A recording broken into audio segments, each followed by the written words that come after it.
रोजंदारी कर्मचाऱ्यांना कायम करण्याच्या प्रस्तावाला मंजुरी मिळाल्यानंतर महापौर विनायक कोंडाल यांच्यासह पदाधिकारी व नगरसेवकांचा सत्कार करण्यात आला।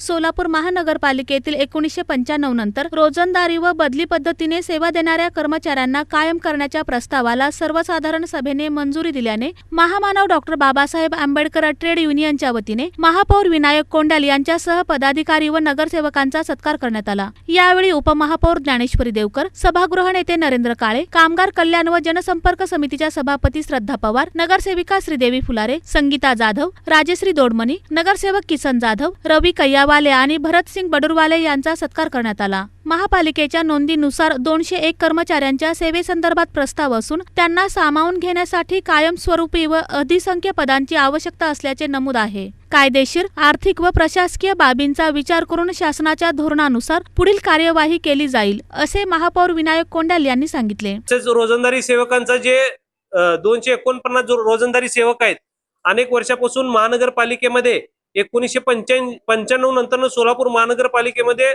रोजंदारी आणि बदली पद्धतीची सेवा देणाऱ्या कर्मचाऱ्यांना कायमस्वरूपीची सेवा संदर्भातील विषय हा केवळ एक प्रशासकीय विषय नाही, तर अनेक वर्षापासून प्रलंबित असलेले शेकडो कुटुंबियांच्या भवितव्याचा जोडलेला अत्यंत संवेदनशील आणि मानवी प्रश्न आहे। त्यामुळे या विषयाकडे केवळ नियम आणि कागदपत्रांच्या चौकटीत न पाहता कर्मचाऱ्यांनी गेल्या अनेक वर्षात सोलापूर शहरासाठी दिलेली सेवा व त्यांच्या कुटुंबाचे हित लक्षात घेता सकारात्मक भूमिका आवश्यक आहे।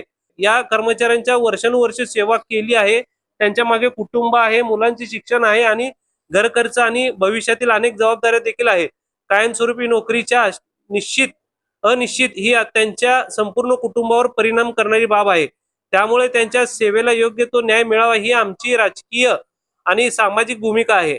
या विषयामध्ये कायदेशीर, आर्थिक आणि प्रशासकीय अडचणी आहेत याची आम्हाला पूर्ण जाणीव आहे। काही कर्मचाऱ्यांकडे सक्षम प्राधिकाऱ्याने दिलेले नियुक्ती आदेश उपलब्ध नसल्याचे, काही कर्मचाऱ्यांचे बदलीवर कार्यरत असल्याचे आणि प्रकरणावर न्यायालयीन निर्बंध लागू असल्याचे प्रस्तावात नमूद आहे। त्यामुळे सर्व कायदेशीर बाबींचा विचार करूनच पुढील कारवाई करणे आवश्यक आहे। यावेळी युनियनचे अध्यक्ष बापू सदाफुले, मार्गदर्शक इक्बाल तडकल, कामगार नेते श्रीनिवास रामगड, अरुण मेत्रे, रामचंद्र शिवे, सुनील गिरी आदी उपस्थित होते। त्यानंतर कामगार नेते अशोक जानराव व त्यांच्या पदाधिकाऱ्यांनीही महापौरांसह उपस्थित पदाधिकाऱ्यांचा सत्कार केला।